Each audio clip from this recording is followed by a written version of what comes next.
रसिया में रहने वाले एक बच्चे ने दावा किया कि वो अपनी पिछली जिंदगी में मार्स पर रहता था। साथ ही उसने हमारे ग्रह धरती के बारे में भी काफी ज्यादा हैरान कर देने वाली भविष्यवाणियां की, जो सच में काफी ज्यादा भयानक थी। और आज हम आपको उसी बच्चे की कहानी बताने वाले हैं। और बच्चे जो अपने सर को 5 महीने की उम्र तक नहीं संभाल पाते, वहीं बोरिस नाम का यह बच्चा अपने सिर को सिर्फ 2 हफ्ते में ही संभालने में सक्षम हो गया था। और यहीं से इस बच्चे की अजीबोगरीब हरकतें शुरू हुई। जैसे ही उसके माता पिता ने देखा कि उनका बच्चा सिर्फ 2 महीने में ही अपना सिर संभालने लगा है और इधर उधर देख रहा है, तो उन्होंने इसके अंदर और खूबियां ढूंढनी शुरू कर दी। और आगे चलकर उन्हें भी पता चल गया कि उनके घर में एक चमत्कार का जन्म हुआ है। बोरिस का जन्म 1996 में हुआ और इस बच्चे के जन्म के कुछ हफ्ते बाद ही उसने बोलना शुरू कर दिया।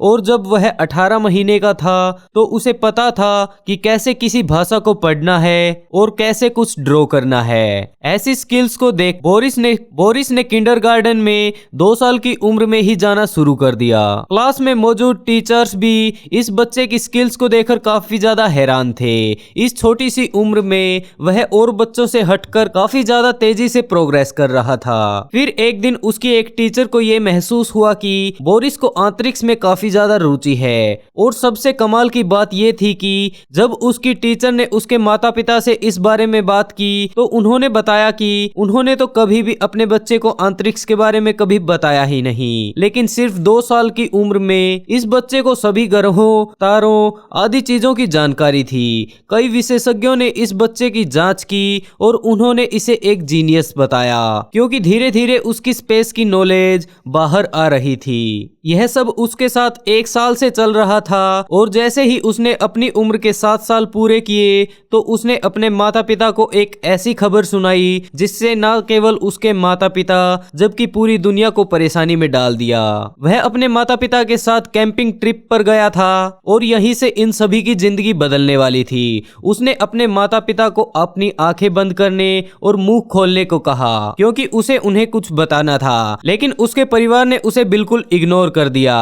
अपने इस तरह इग्नोर होने पर उसे काफी ज्यादा गुस्सा आया, लेकिन उसने किसी न किसी तरह अपने माता पिता को इसके लिए मना लिया। अब सभी लोग बोरिस की बातें सुनने के लिए तैयार थे। उसने बातें ना घुमाते हुए सीधा अपने पिता से ये कह डाला कि वह इस धरती का नहीं जबकि मार्स से आया है और उसे यहाँ पर इस धरती को बचाने के लिए भेजा गया है। अपने बच्चे की ऐसी बातें सुनकर वहाँ पर बैठा हर इंसान पूरी तरह से हैरान रह गया। उसने बताया कि वह अपनी पिछली जिंदगी में मार्स पर रहता था। उस कैंप साइट पर बोरिस की बातें सुनकर सभी लोग हैरान रह गए और वो समझ नहीं पा रहे थे कि ये बच्चा क्या बोल रहा है। धीरे धीरे कर उसकी यह बातें पूरी दुनिया में फैल गई और उसने कहा कि जब वह अपनी पिछली जिंदगी में मार्स पर था तभी उसे ये बता दिया गया था कि अब उसका जन्म धरती पर होगा। साथ ही उसने ये भी बताया कि वो यहाँ पर अकेला नहीं, ऐसे कई और भी बच्चे धरती पर मौजूद हैं जिन्हें मार्स से यहाँ पर भेजा गया है। और इसके साथ ही उसने बताया कि हम जैसे बच्चों को इंडिगो चिल्ड्रन कहा जाता है। पहले तो सभी को उसकी ये बातें पागलों भरी लग रही थी, वहीं कुछ लोग दुनिया में ऐसे भी मौजूद थे जिन्हें उसकी बातों पर विश्वास होने लगा था। शायद आपको भी ये बातें बकवास लग रही हो, लेकिन अब मैं आपको बताता हूँ उसकी बेहद गजब नॉलेज के बारे में और साथ ही बताऊंगा कि उसने धरती के बारे में क्या कुछ बोला है। उसकी इस जानकारी को देखकर किसी भी वैज्ञानिक का ये नहीं मानना था कि वो एक बच्चा है।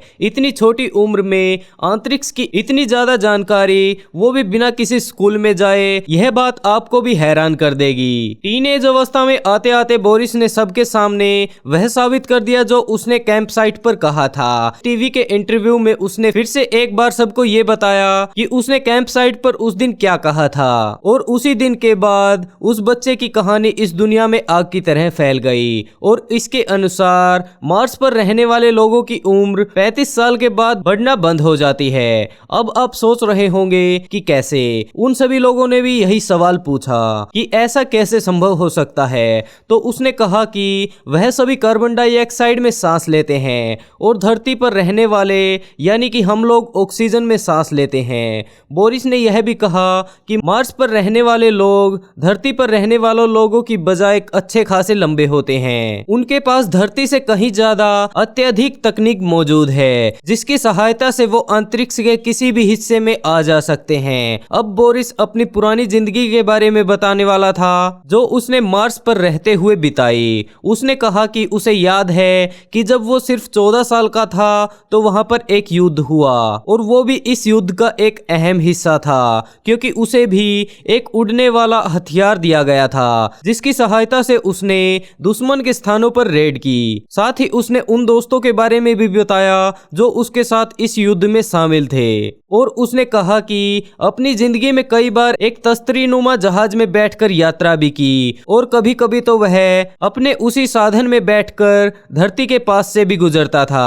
उसने बताया कि मंगल ग्रह पर रहने वाले लोगों को मार्शल कहा जाता है, और उसके द्वारा बनाई गई स्पेसशिप काफी ज्यादा अत्याधुनिक होती हैं, जिनके सहारे हम पूरे यूनिवर्स में काफी दूर दूर तक जा सकते हैं। लेकिन बाद में वोरिस ने अपना एक बुरा सच भी सबके सामने रखा, जहां अब उनकी तकनीक इतनी ज्यादा एडवांस थी कि वही तकनीक उनकी मौत का कारण भी बनी, क्योंकि वह इस तकनीक के सहारे न केवल यूनिवर्स में जबकि समय यात्रा भी कर सकते थे।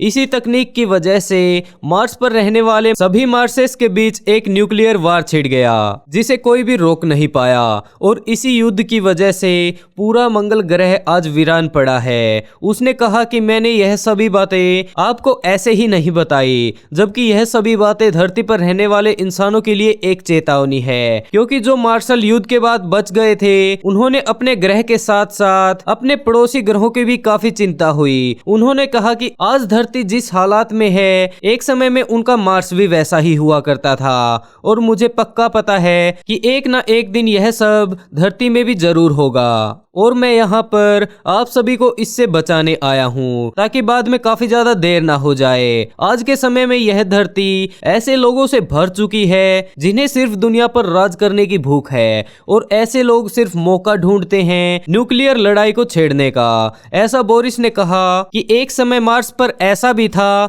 जिसकी वजह से आज वो तबाह हो गया है। न सिर्फ उसने लोगों को चेतावनी दी, जबकि उम्मीद भी बंधाई। उसने कहा कि मेरे पास इंसानों के लिए एक अच्छी खबर भी है, जो पूरी इंसानी सभ्यता को बचाने के लिए हमें धरती पर ही मौजूद द ग्रेट पिरामिड गीजा को खोलना होगा। यह एक अरेबिक मॉन्यूमेंट है जिसका मतलब होता है फादर ऑफ ट्रैक। उसने कहा कि हमें कहीं से ये पता चल जाए कि इस स्टैचू को कैसे खोलते हैं तो हम इसके सीक्रेट बाहर निकाल पाएंगे। उसने कहा कि इसे खोलने का राज स्टैचू के कान के पीछे छिपा होगा, लेकिन उसे सही से नहीं पता कि ये कैसे खुलेगा। स्विंग के साथ पिरामिड के राज भी हमें पता चल जाएं तो हमारे पास वह सब होगा जो हमने कभी सोचा भी नहीं। अब आप इस बच्चे की बातों को सही माने या ना माने, लेकिन एक बात पक्का मैं ये कह सकता हूँ कि पिरामिड ऑफ गीजा के अंदर बहुत सारे राज आज भी दफन हैं। उसके अंदर हमें इतिहास की जानकारी मिल सकती है, या फिर हो सकता है उसके अंदर कोई एलियन टेक्नोलॉजी मिल जाए जो हमारे सभी आधुनिक समस्याओं को सुलझा सकती है। अब उसकी बातें सुनकर बहुत से लोग ये बोलते हैं कि यह बच्चा एक दो साइंस की किताबें पढ़ आया है और ऐसे बेतुके दावे कर रहा है, लेकिन हमें भूलना नहीं चाहिए कि सन 2017 में जब मोरिस को ये बातें बोले हुए एक दशक से भी कहीं ज्यादा हो चुका था, तब वैज्ञानिकों ने पिरामिड ऑफ गीजा के चारों तरफ खुदाई की, और वैज्ञानिक ढूंढ रहे थे वो रास्ता जिसकी मदद से वो पिरामिड के अंदर जा सकते थे। आखिरकार वैज्ञानिकों की बहुत सी कोशिशों के बाद उसके अंदर जाने का रास्ता उन्होंने निकाल ही लिया, और उसके अंदर जो मिला उसने इस बच्चे की बातों में और भी दम भर दिया। उसने कहा था कि इस बड़े से स्ट्रक्चर के अंदर बहुत जरूरी चीज भी होगी। वैज्ञानिकों ने इस पिरामिड की जांच की। वैज्ञानिक भी इस पिरामिड की तकनीक से पूरी तरह हैरान थे। जी हाँ, इस पिरामिड के दिल में 100 फुट लंबा खालिस्तान पाया गया। यह पिरामिड के बीचों बीच बना हुआ था, क्योंकि यह बहुत ही बड़ी न्यू डिस्कवरी थी, इसीलिए किसी ने भी इसके बारे में बिना जांच पड़ताल किए अपना मुंह नहीं खोला। लेकिन एक बात यह बिल्कुल पक्का थी कि इतिहास में लोगों ने इस पिरामिड को बिना किसी मतलब के तो नहीं बनाया होगा।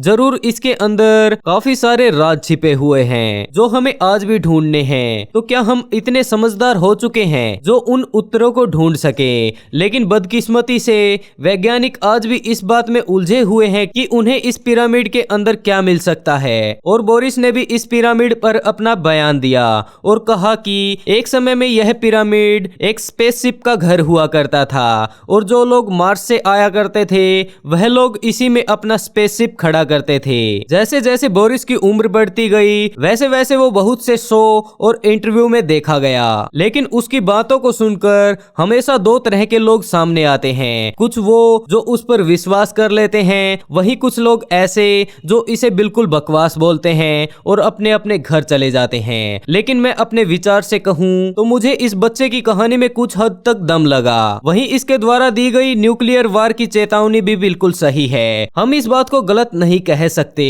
और ना ही सही ठहरा सकते हैं। उस बच्चे की बातों को तो तभी सिद्ध किया जा सकता है जब उसे मार्स पर ले जाया जा सके, और ये सब पूरी दुनिया में सिर्फ एक ही व्यक्ति कर सकता है। जी हाँ, हम बात कर रहे हैं एलोन मस्क के बारे में, या फिर हम कह सकते हैं कि ये बच्चा भी मस्क की तरह मंगल ग्रह पर जाने की चाह रखता है। दोस्तों आज के लिए बस इतना ही। आपको वीडियो कैसी लगी कमेंट करके जरूर बताइएगा। अगर अच्छी लगी हो तो वीडियो को लाइक करना बिल्कुल ना भूलें। तो दोस्तों बहुत जल्द मिलते हैं एक नई वीडियो के साथ।